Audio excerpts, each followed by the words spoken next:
दो दिल मिल रहे हैं मगर चुपके चुपके।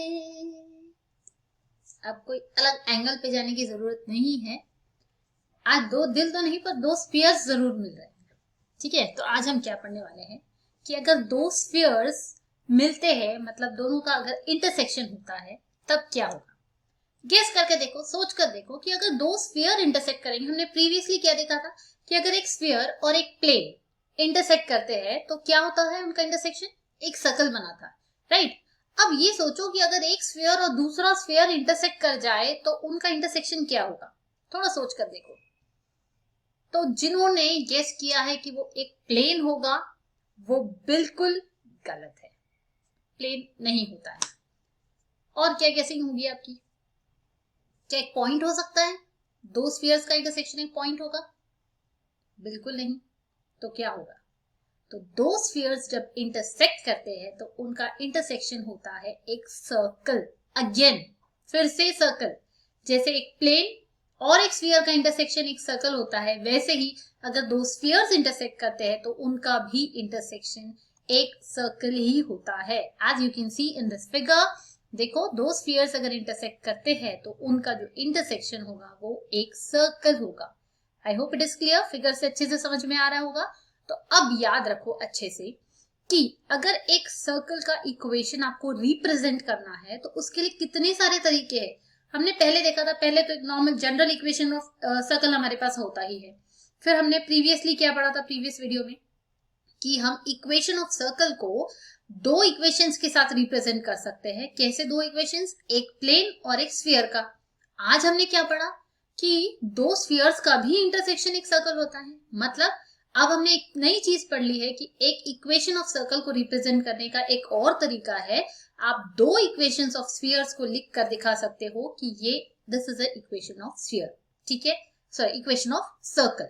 तो इसके ऊपर आज एक एग्जाम्पल करने वाले हैं हम। So the example is, question क्या है ये देखो, show that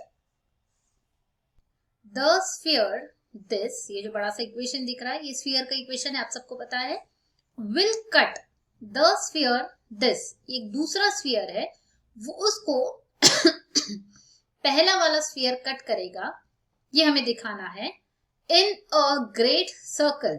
now what is a great circle, तो बताया था आपको पहले भी, ग्रेट सर्कल मतलब वो जो पास होता है थ्रू द सेंटर, ठीक है। तो इस स्फीयर के जो सेंटर से पास होने वाला सर्कल होगा वो होगा ग्रेट सर्कल।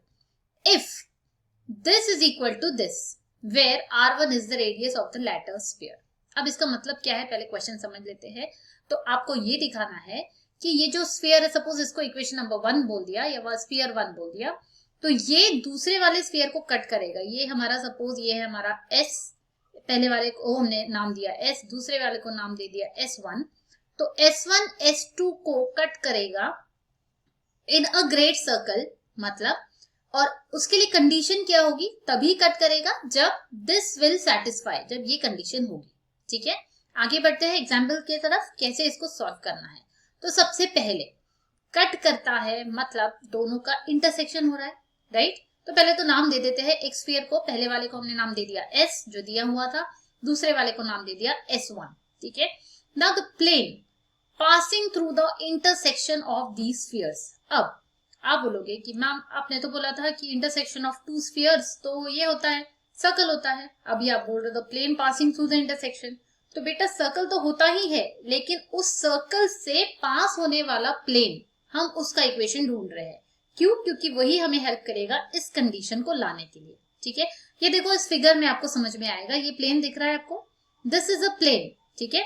तो दोनों का इंटरसेक्शन जो है वो तो सर्कल है ही, बट उस सर्कल से पास होने वाला जो प्लेन होगा हम उसका इक्वेशन अभी ढूंढ रहे हैं। तो वो इक्वेशन कैसे मिलता है, बहुत आसानी से मिल जाता है।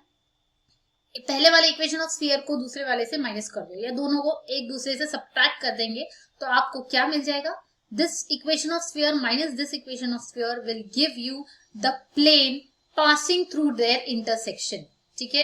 ये भी एक इंपॉर्टेंट कंसेप्ट है, आगे और एग्जांपल्स में काम आ सकता है, तो याद रखना दो स्फीयर दिए हैं और अगर प्लेन निकालना है उनके इंटरसेक्शन से पास होने वाला, तो क्या करना है, बस उनको सब्ट्रैक्ट करना है, राइट।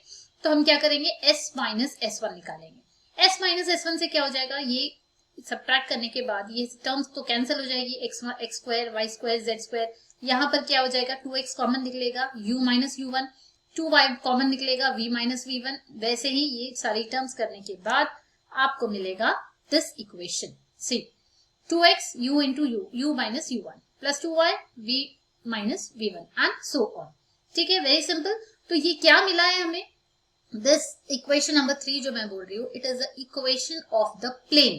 कौन सा plane, passing through the intersection of both the spheres. ठीक है, now the sphere s equal to 0, अब जो कंडीशन है हमारी उस पे आते हैं, will cut the sphere s1 equal to 0 in a great circle.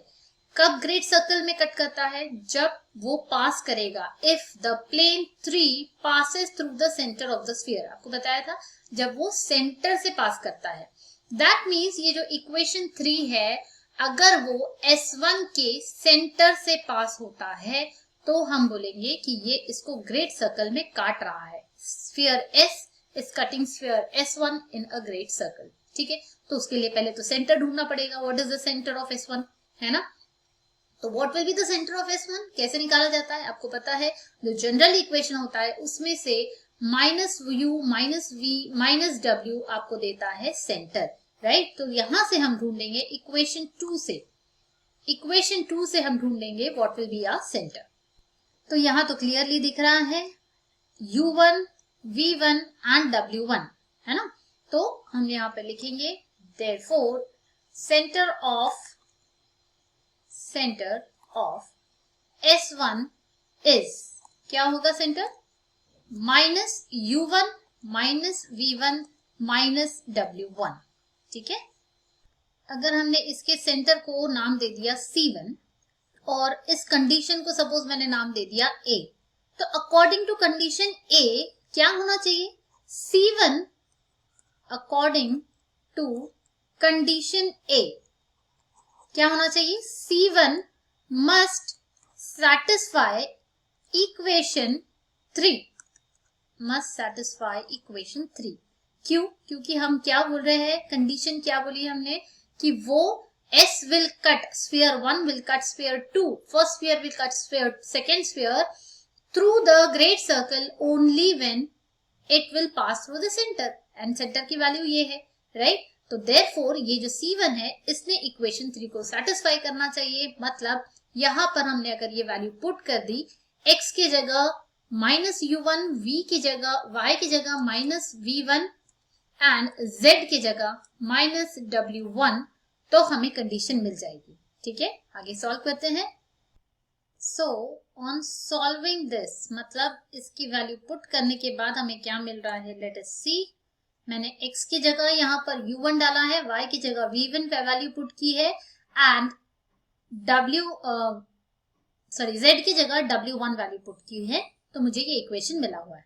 ठीक है, नाउ ऑन सॉल्विंग दिस आपको सिंपली अभी इसको सिंप्लीफाई करना है नॉर्मल मेथड से। ब्रैकेट ओपन करेंगे हम, तो ये टर्म्स मिलने वाले हैं। On opening this bracket you can see that few terms can be taken out common. मतलब ये एक जैसी जो टर्म्स दिख रही है उसको एक ब्रैकेट में कलेक्ट कर लेते हैं। u1 square, v1 square, w1 square, इनको सारा एक ब्रैकेट में डाल दिया and u1 into u, v1 into v, ये वाली टर्म्स को एक ब्रैकेट में पुट कर देते हैं। Okay, so as you can see यहाँ पर हमने क्या किया है, हमने ये सारी टर्म्स को कलेक्ट किया हुआ है एक साथ and actually this should be minus of u1, ये जो होना चाहिए था ये माइनस u1 होना चाहिए था, minus v1 and minus w1। तो आप लोग ये करेक्शन करोगे अकॉर्डिंगली। ये टर्म्स आपको यहाँ पर थोड़े चेंजेस होंगे इस इक्वेशन में, बट ये इक्वेशन सही है, so you will get this value now. On collecting the terms आपको इस तरीके से इक्वेशन मिलेगा। देन अब अगर क्वेश्चन में शो दैट नहीं होता तो हम ये कंडीशन यहीं पर छोड़ देते, but question is show that. And देखो आपको किस तरीके से कंडीशन दिखानी है, you have to show that ये this value 2u into u1 plus 2v into v1 is equal to, यहाँ पे आपको कुछ टर्म दिख रही है r1 square and d1 plus D plus D one, ठीक है, मतलब u1 square plus v1 square वाली टर्म कहीं भी नहीं दिख रही है जो हमको मिली है, उसके बदले यहाँ पर ये वाली टर्म दिख रही है। Now let us see how to bring this term and using that term. तो कैसे करना है हमें सिंप्लीफिकेशन वो देखते हैं। यहां तक हमें मिल गया, अब हमें ये टर्म नहीं चाहिए, इसके बदले हमें r1 वाली टर्म चाहिए, r1 स्क्वायर, जहां पर r किसकी बात हो रही है, r is the radius of the second sphere, मतलब s1 का रेडियस है। And what is the formula for radius, आपको याद होगा फॉर्मूला क्या होता है, it is u square plus v square plus w square minus d, right. और ये कब हो रहा है, जब अच्छा सेकेंड स्फीयर की बात हो रही है, तो u1 आएगा, v1 आएगा, w1 आएगा और यहाँ पर d1 आएगा, ठीक है। तो हमें पता है कि r1 की वैल्यू ये है। नाउ पहले अगर मैं इसको सिंप्लीफाई करती हूँ, इस टर्म को मैंने यहाँ पर लिखा हुआ है एंड ये वाली टर्म को दूसरी साइड पर लेकर गई हूँ मैं, तो मुझे ये मिल रहा है, ठीक है। अब हम यहाँ पर क्या करेंगे, यहाँ एक छोटा सा एडजस्टमेंट करना है, तो ये स्टार मार्क वाली स्टेप है। जैसे मैं बताती हूँ हमेशा कि जहां कोई एडजस्टमेंट होता है तो उसको आप मार्क करके रखोगे, बिकॉज एग्जाम में ये स्टेप आपको याद नहीं आती है, यहाँ पर आके बच्चे अटक जाते हैं कि अब क्या करना है। तो अगर आप स्टार मार्क करके रखोगे तो आपको याद रहेगा कि ये स्टेप आप अच्छे से ध्यान में रखोगे। यहाँ पे एक एडजस्टमेंट करना है, and what is that adjustment, -2d1 plus 2d1। ये हमने क्यों लाया है यहाँ पर, समझ लो, हमें लाना है r, ठीक है। r की वैल्यू में जो जो चीजें चाहिए वो हमारे पास दिख रही है, u1 square, v1 square, w1 square भी है, ठीक है। तो यहाँ पर अगर हम इस तरीके से ये टर्म को ऐड और सब्ट्रैक्ट कर लेते हैं तो ये अंदर चला जाएगा, बिकॉज ये 2 है, यहाँ पर भी 2 है, तो दोनों में से कॉमन निकालेंगे 2, तो ये d1 अंदर चला गया, राइट। अब ये 2d1 और ये ये प्लस d1, ये माइनस होना चाहिए था और ये प्लस होना चाहिए था। सो यस, इस तरफ जाएगा, ये इधर आएगा, तो माइनस मेक अ करेक्शन, यहाँ पर -d1 चाहिए और ये प्लस d हो जाएगा, बिकॉज ये हम शिफ्ट कर रहे हैं साइड को, ठीक है। तो because of this -2d1 -d1 आपको मिल जाएगा प्लस d1, एंड ऑलरेडी ये वाला d यहाँ पर था, एंड ये 2d को हमने इस ब्रैकेट के अंदर में एडजस्ट किया हुआ है। समझ रहा है आप सबको। अब ये जो वैल्यू हमें मिली हुई है, this is nothing but the value of r1, दिख रहा है, यस, r1 स्क्वायर बोलेंगे इसको, because this is in the terms of square, right. तो यहाँ पर हम लिख लेंगे 2 इंटू r1 स्क्वायर, बिकॉज ये जो ब्रैकेट के अंदर टर्म है ये पूरी टर्म है r1 square plus d plus d1।